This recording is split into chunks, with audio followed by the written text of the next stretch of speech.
Bismillahirrahmanirrahim. Assalamualaikum warahmatullahi wabarakatuh. Alhamdulillah, alhamdulillahi rabbil alamin, wa bihi nasta'inu ala umurid dunya wadin. Wassalatu wassalamu ala asrofil anbiya'i wal mursalin wa ala alihi wa sahbihi ajma'in, amma ba'du. Jamaah Masjid Anas rahimakumullah, pertama-tama dan yang utama kita terus bersyukur kehadirat Allah Subhanahu wa taala, di mana kita terus diberikan nikmat sampai detik ini. Salawat dan salam semoga tercurah kepada junjungan kita Nabi Muhammad sallallahu alaihi wasallam. Kita udah libur berapa hari ini kayaknya? Lebih seminggu dari mulai itikaf ya. Baik, kulsuk pada pagi hari ini saya mengambil tema mengenai di antara tanda-tanda kekuasaan Allah. Kalau ngomongin kekuasaan Allah tentu sangat banyak. Kita tidak bisa merinci satu persatu. Semua adalah kekuasaan Allah. Jadi kekuasaan Allah itu sangat mutlak, tidak terbatas. Baik itu meliputi semesta alam, semua makhluk dan segala sesuatu yang ada di dalamnya. Ada kira-kira 8 tanda-tanda kekuasaan Allah yang diberitakan baik dari Al-Quran maupun hadis. Saya mengambil tanda-tanda kekuasaan Allah ini dari surat Luqman. Surat Luqman ayat terakhir,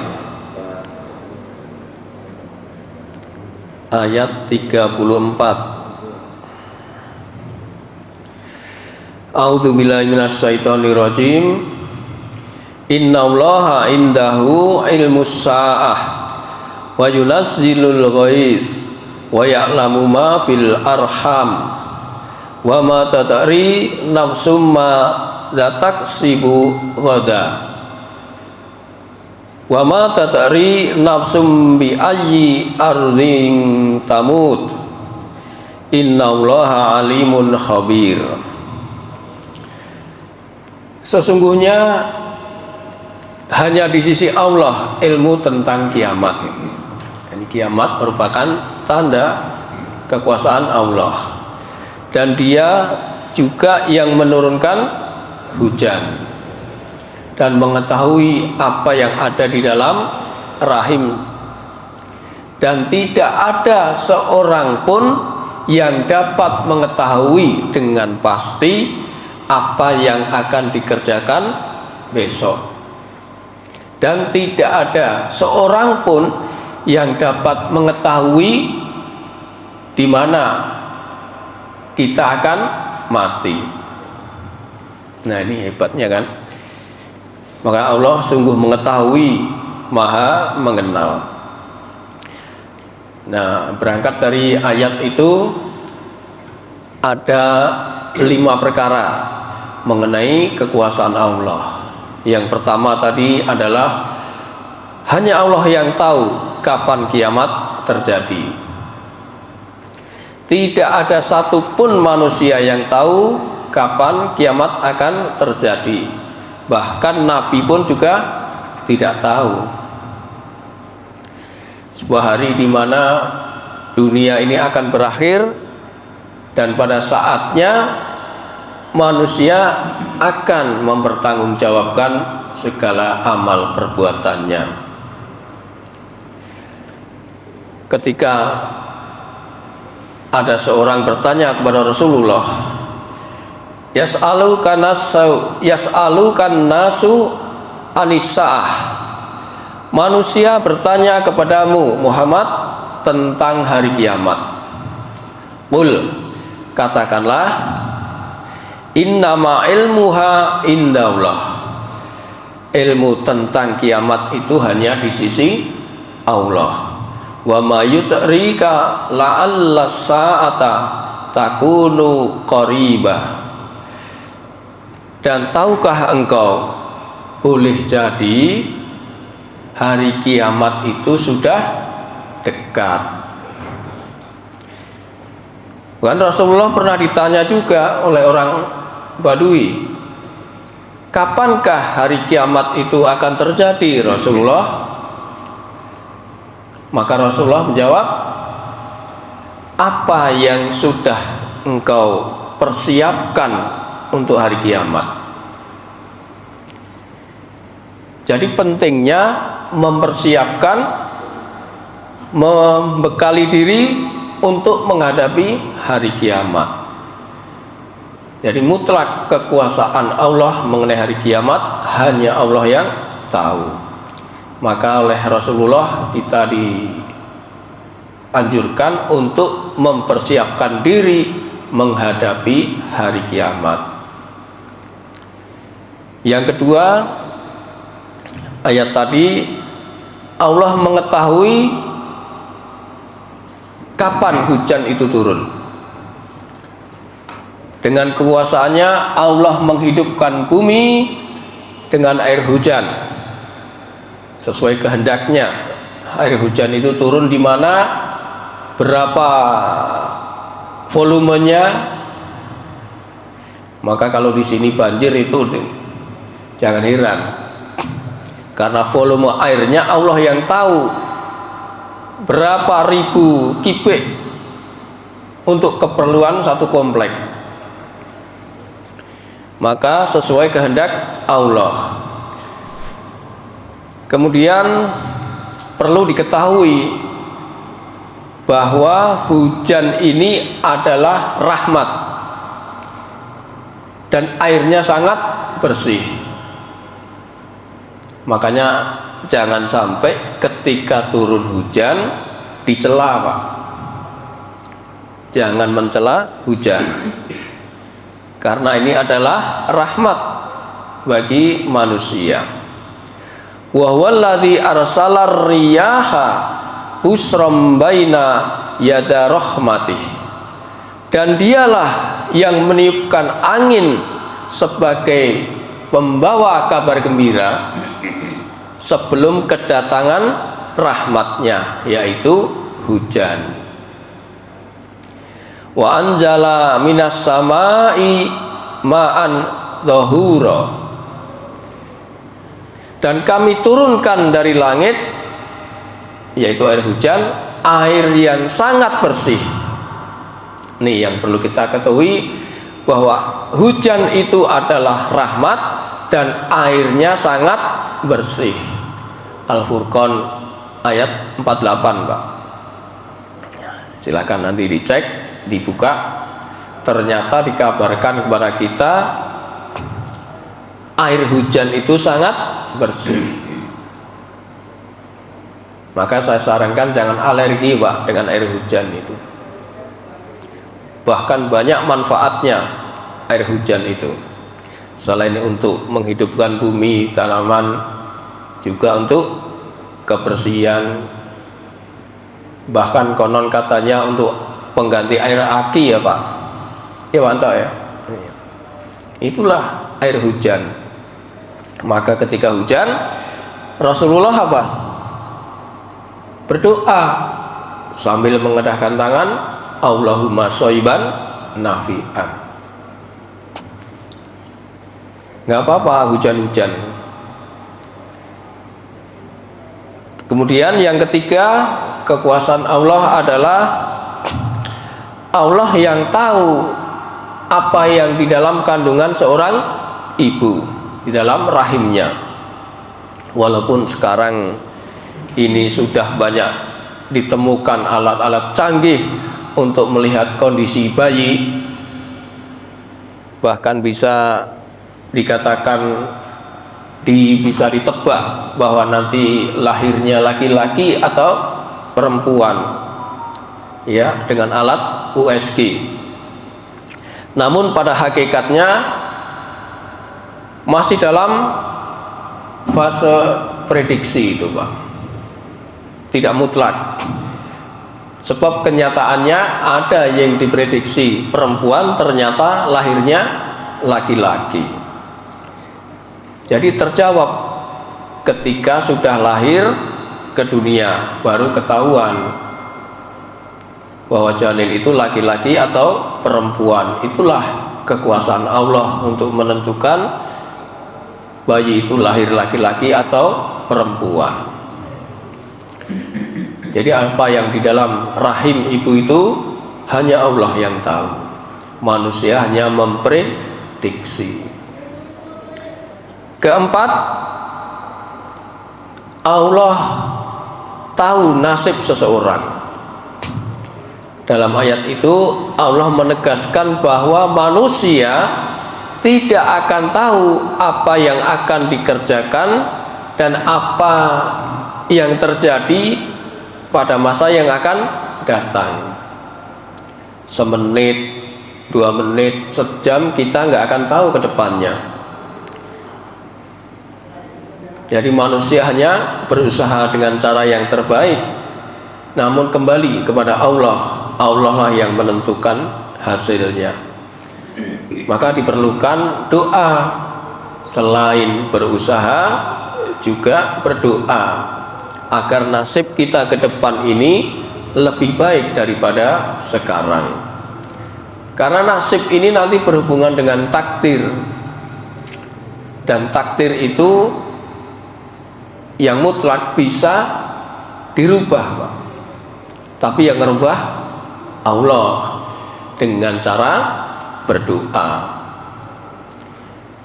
Dalam surat 13 Ar-Ra'd 39 itu Allah berkata, yamhullahu ma yasha wa yusbit wa indahu umul kitab. Allah menghapus dan menetapkan sesuai apa yang dikehendaki. Ini udah ditakdirkan nih, Pak Eri besok rezekinya sekian.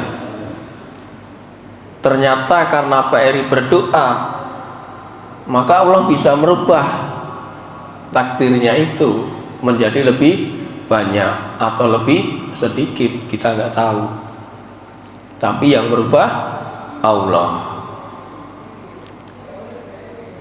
Dan di sisinya umul kitab, yang sudah tertulis di dalam kitab Lauh Mahfuz. Kemudian yang kelima, Allah lah yang tahu kapan seseorang akan meninggal. Kembali kepada Allah Subhanahu wa taala. Tidak ada manusia yang bisa merencanakan umurnya.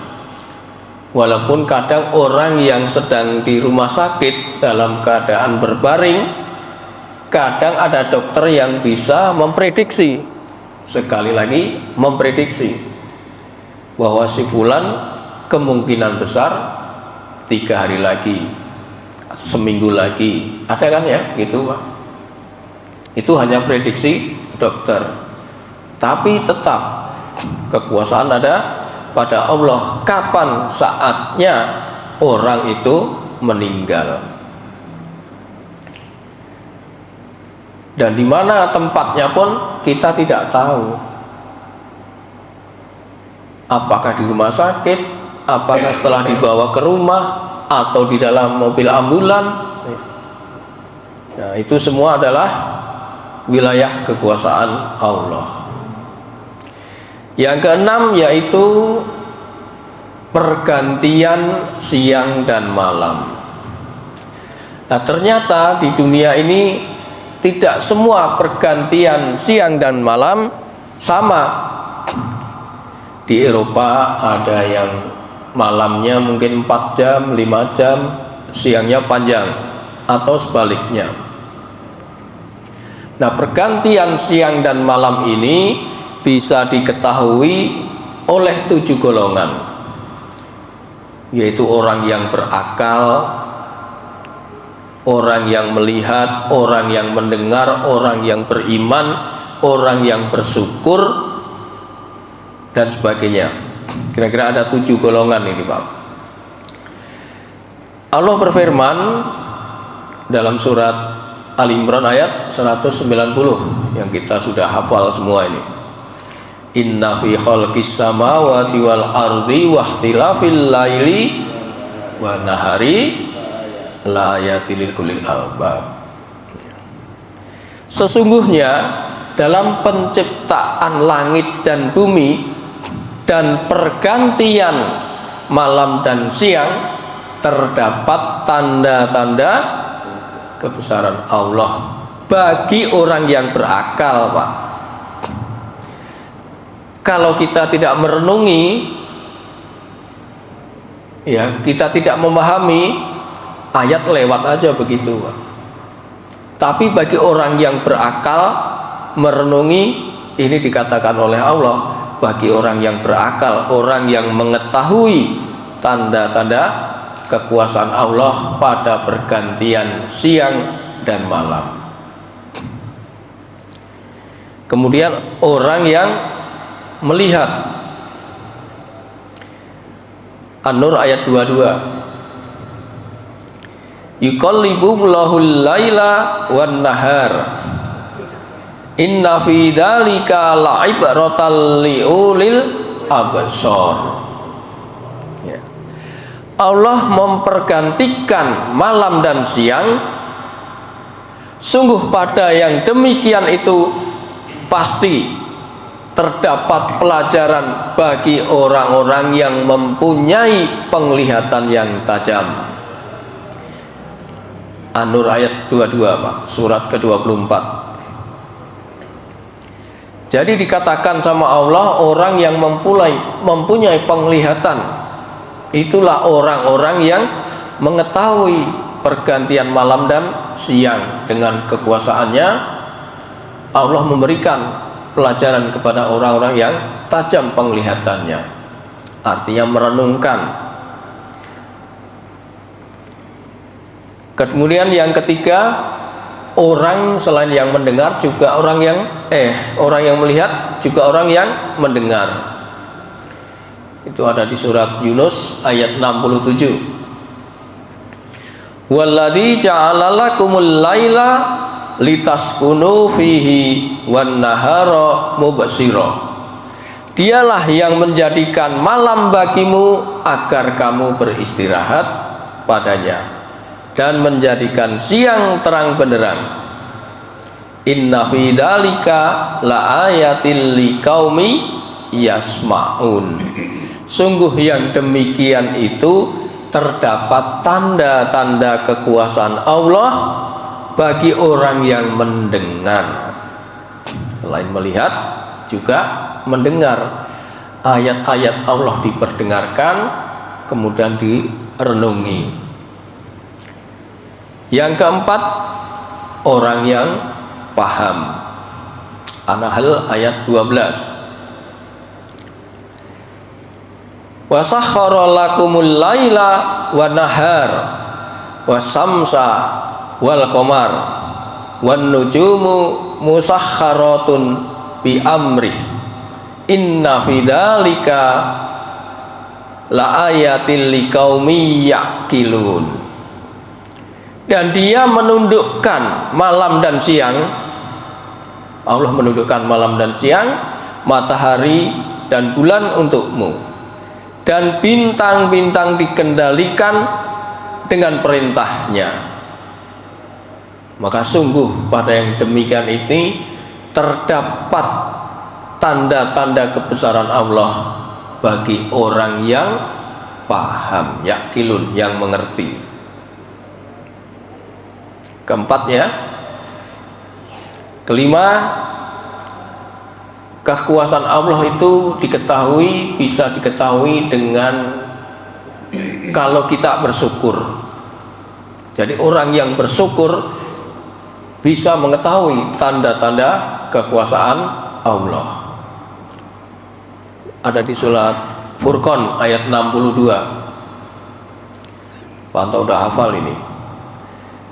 Wa huwallazi ja'ala al-laila wan nahara khilfatal laman arada ayyadzakkara au arada syukur ya. Dan dia pula yang menjadikan malam dan siang silih berganti bagi orang yang ingin mengambil pelajaran atau yang ingin bersyukur. Yang keenam yaitu orang yang beriman. Hanya orang yang beriman aja yang benar-benar beriman. Inilah mengetahui tanda-tanda kekuasaan Allah. Surat ke-27 An-Naml ya Pak ya? Ayat 86. Alam tarau anna ja'alal laila litaskunu fihi wan nahara mubsira. Apakah mereka tidak memperhatikan bahwa kami telah menjadikan malam agar beristirahat dan menjadikan siang menerangi? Inna fi dzalika la ayatil liqaumi yu'minun. Beriman. Maka sungguh yang pada demikian itu terdapat tanda-tanda kebesaran Allah bagi orang-orang yang beriman. Ketujuh, setelah mendengar, melihat, memahami, bersyukur, kemudian bertakwa. Ya, beriman terus bertakwa. Yunus ayat 6. Inna fi tilafil laili wan nahari wa ma khalaqallahu fis samawati wal ard la ayatil liqaumi yattaqun. Sesungguhnya pada pergantian malam dan siang dan pada apa yang diciptakan Allah di langit dan bumi pasti terdapat tanda-tanda kebesarannya bagi orang-orang yang bertakwa. Nah, itulah semua adalah perputaran, rotasi beredarnya musim, beredarnya matahari dan bulan, di mana masing-masing beredar pada waktunya yang sudah ditentukan.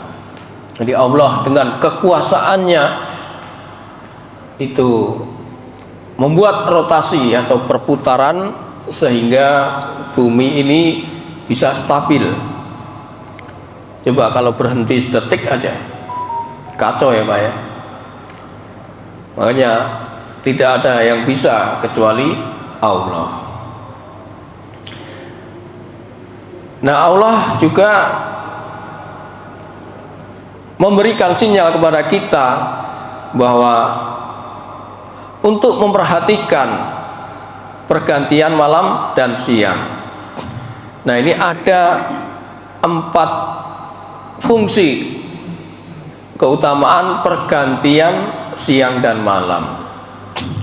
Selain tadi dikatakan malam untuk istirahat ya Pak, siang untuk mencari nafkah atau karunia Allah ya, di Furqan ayat 47 Pak. Wa huwallazi ja'ala lakumul laila libasan wan nauma subatan wa ja'alan nahara nusura. Dan dialah yang menjadikan malam untukmu sebagai pakaian, selimut, dan tidur untuk istirahat. Dan dia menjadikan siang untuk berusaha, untuk bangkit berusaha. Jadi malam itu fitrahnya untuk istirahat. Tapi kok ada yang kerja Pak malam Pak? Gimana Pak Anto? Kan Allah katakan malam itu untuk istirahat, siang untuk kerja, untuk usaha. Ternyata kenyataannya malam banyak yang bekerja. Meskipun Ya idealnya Pak, malam istirahat. Kan ada situasi di mana orang membutuhkan sesuatu pada malam hari. Misalnya pelayanan medis, nggak boleh libur itu Pak, ya kan? Nggak boleh libur. Atau apalagi Pak, pemadam kebakaran, satpam, ya banyak contohnya Pak. Nah itu semua bagian dari keseimbangan dalam kehidupan sosial dan ekonomi Pak. Jadi bekerja di malam hari walaupun fitrahnya untuk tidur, untuk istirahat, bukan berarti kalau bekerja melawan Al-Quran, bukan Pak. Tetapi bagian dari kehidupan dan takdir manusia yang berbeda-beda. Ya kalau saya ditakdirkan bekerja malam, ya itu memang usaha kita di waktu malam. Makanya Islam ini mengajarkan keseimbangan. Yang terpenting ketika malam kita bekerja bukan untuk maksiat. Intinya di situ Pak. Sebab memang malam itu kan kemaksiatan itu banyak terjadi di malam hari. Bukan untuk meninggalkan kewajiban-kewajiban dalam beribadah. Itulah fungsi di mana malam untuk istirahat. Kemudian fungsi yang kedua yaitu untuk mengetahui bilangan tahun, bulan, hari. Itu ada di surat Al-Isra ayat 12 yang biasa dibaca oleh Iwan ini, oleh Pak Imam. Wa ja'alna al-laila wan nahara ayataini famahawna ayatal laili wa ja'alna ayatan nahari mubsiratal latub tahu fatlam mirabbikum walita'lamu adadas sanina wal hisab wa kulla shay'in fassalnahu tafsila. Dan kami jadikan malam dan siang sebagai dua tanda kebesaran kami, kata Allah itu. Dua tanda kebesaran Allah. Kemudian kami hapuskan tanda malam dan kami jadikan tanda siang, itu terang benderang, agar kamu dapat mencari karunia dari Tuhanmu dan agar kamu mengetahui bilangan tahun dan perhitungan waktu, dan segala sesuatu telah kami terangkan dengan jelas. Al-Isra ayat 12. Selain itu, fungsi yang lain adalah untuk menyempurnakan umur. Al-An'am ayat 60. Wa huwallazi yatawaffakum bil-laili wa ya'lamu ma jarahtum bin-nahari tsumma yab'atsukum fihi liyuqsa ajalum musamma summa ilahi marji'ukum summa yunabbi'ukum bima kuntum ta'malun. Dan dialah Allah yang menidurkan kamu pada malam hari dan dia mengetahui apa yang kamu kerjakan pada siang hari. Kemudian Allah membangunkan kamu pada siang hari untuk disempurnakan umurmu. Jadi untuk menyempurnakan umur. Kemudian kepadanya tempat kembali, lalu Allah memberitahukan kepadamu apa yang telah kamu kerjakan. Nah itu untuk menyempurnakan umur intinya tadi Pak ya. Jadi ada sebuah riwayat itu bahwa ketika kita tidur, saat itulah Allah boleh jadi memanjangkan kukunya, memanjangkan rambutnya, atau menyembuhkan penyakit. Makanya kalau sakit dibilang banyak istirahat, ya Pak ya.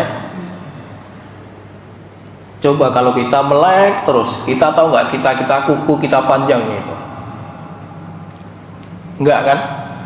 Rambut kita panjang tahu-tahu. Nah itulah ternyata ketika kita istirahat, disitulah boleh jadi dalam riwayat, cuman saya lupa ini riwayatnya ini. Itulah Allah memanjangkan kukunya tadi, memanjangkan rambut dan menyembuhkan serta yang lain-lainnya. Nah itu fungsinya siang dan malam. Fungsi yang lain yaitu agar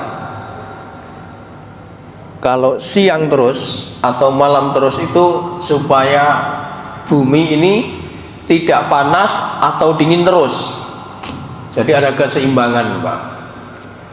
Kita bayangkan kalau siang terus tentu akan kepanasan, atau malam terus akan kedinginan.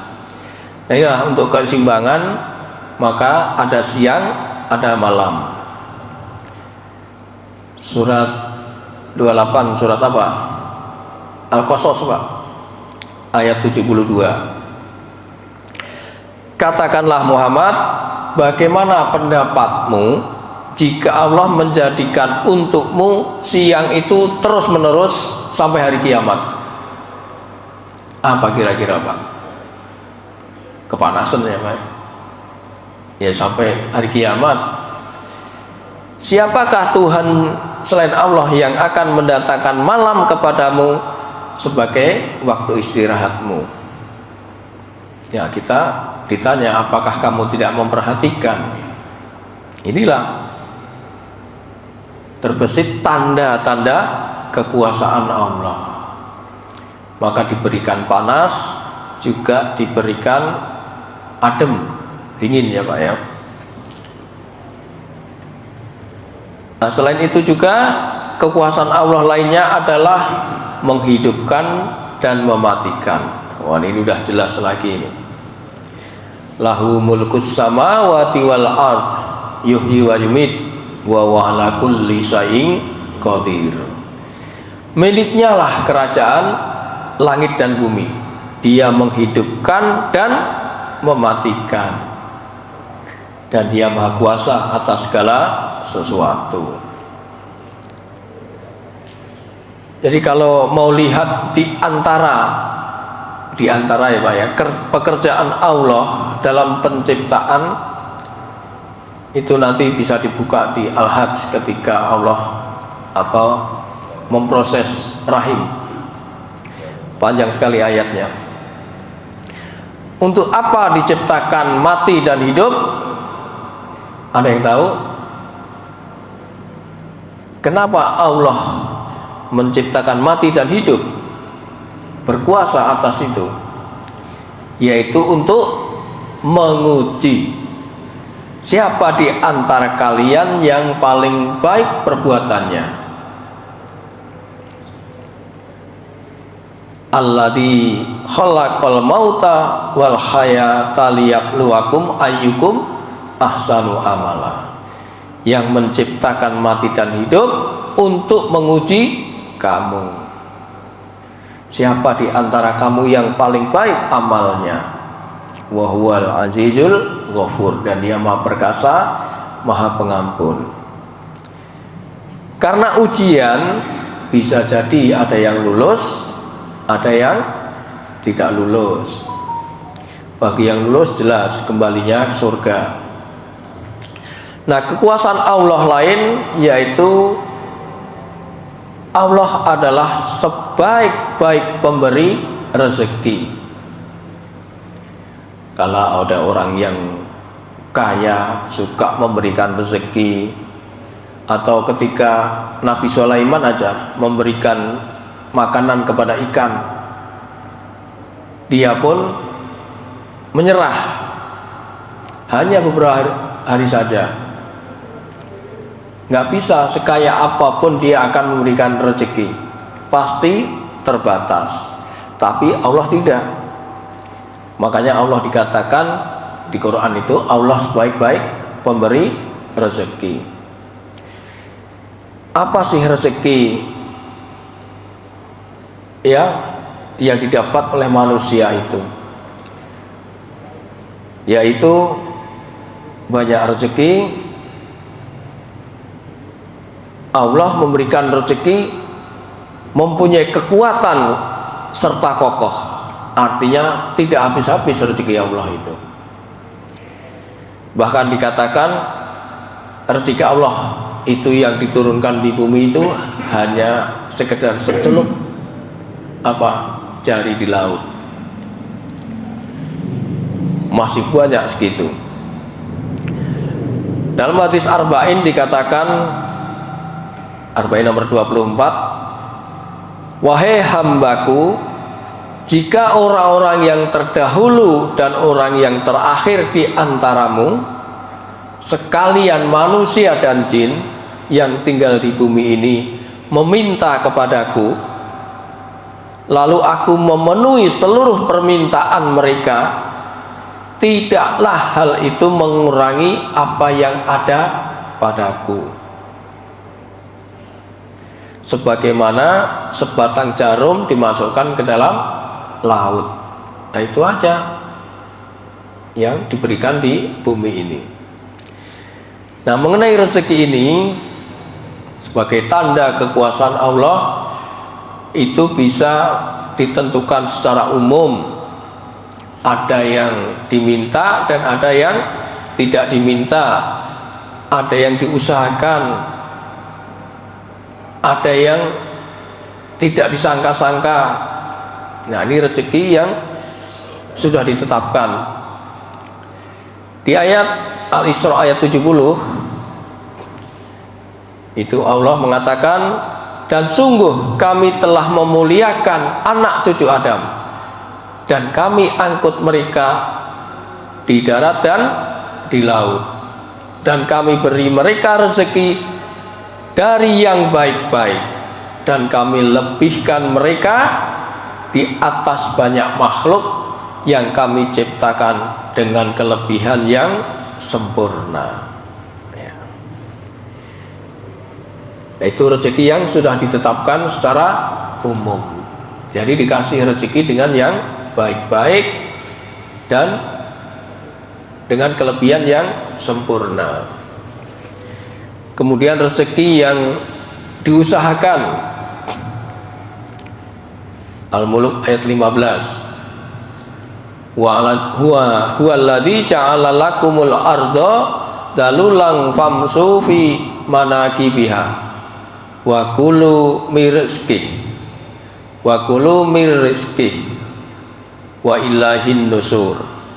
Dialah Allah yang menjadikan bumi untuk kamu jelajahi. Berarti harus diusahakan. Maka jelajahilah di segala penjurunya dan makanlah sebagian dari rezekinya, dan hanya kepadanya lah kamu akan kembali. Itu rezeki yang diusahakan. Jadi Allah sudah menebar rezeki itu di bumi ini, tinggal manusia berusaha.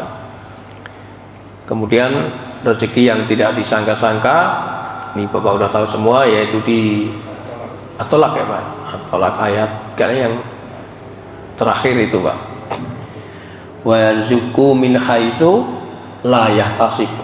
Jadi, dan dia memberi rezeki dari arah yang tidak disangka-sangka.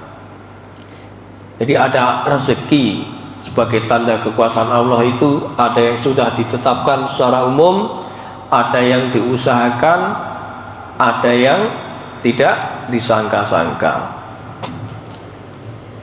Nah, kekuasaan Allah pasti ada hikmahnya. Hikmah apa saja yang ketika kita sedang dilapangkan, Pak. Kalau dilapangkan jangan cepat gembira, Pak. Dan kalau disempitkan juga jangan sedih. Allah yaksudur rizqa liman yasa wa yaqdir. Allah melapangkan rezeki dan menyempitkan rezeki kepada siapa yang dikehendaki. Ar-Ra'd ayat 26.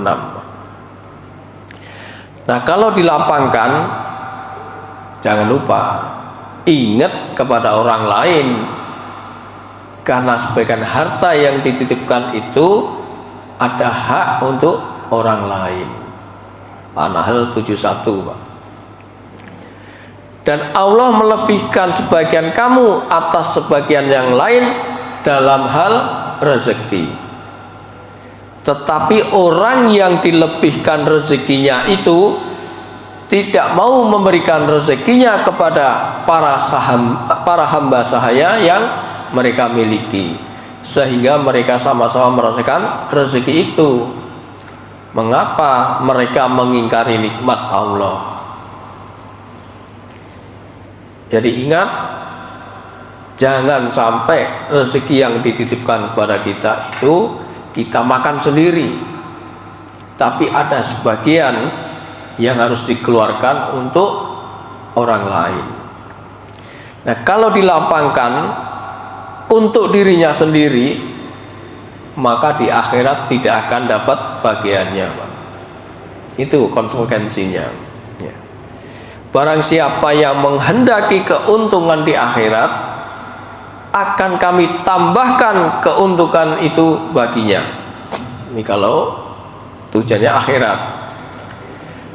Dan barang siapa yang menghendaki keuntungan di dunia, kami berikan kepadanya sebagian darinya, tetapi dia tidak akan mendapatkan bagian di akhirat. Nah, Asy-Syu'ara ayat 20, 19 dan 20 mestinya. Kemudian yang terakhir yaitu kalau harta atau rezeki yang diberikan pada kita itu diinfakkan, Allah akan ganti yang lebih baik. Nah, ini udah tahu semua ini ya. Kemudian akibat dilebihkan, ini yang kadang-kadang tidak terkontrol, Pak. Ketika dilebihkan hartanya, akan cenderung menjadi sombong, gitu ya, Pak. Maka sebenarnya rezeki itu sudah ada takarannya, sudah ada ukurannya masing-masing. Karena Allah Maha Tahu, Maha Melihat bahwa kebutuhan seseorang itu ada di tangan Allah, sehingga Allah lah yang menurunkan rezeki sebagai tanda kekuasaan Allah, agar manusia itu bisa melihat, mendengar, paham, beriman dan bertakwa. Nah, itulah tanda di antara tanda-tanda kekuasaan Allah. Di antaranya tadi ada banyak ya. Ada yang hanya hari kiamat Allah yang tahu, hanya hujan Allah yang kapan turun Allah yang tahu, kemudian apa yang ada di dalam rahim ibu dan sebagainya. Demikian, mudah-mudahan ada manfaatnya. Barangkali ada yang bertanya. Ya, ini semalam mendadak saya buka-buka ini.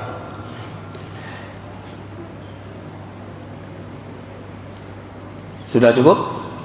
Kita akhiri dengan membaca kafaratul majlis. Subhanakallahumma wa bihamdika asyhadu an la ilaha illa anta astaghfiruka wa atubu ilaik. Billahi taufiq wal hidayah. Wassalamualaikum warahmatullahi wabarakatuh.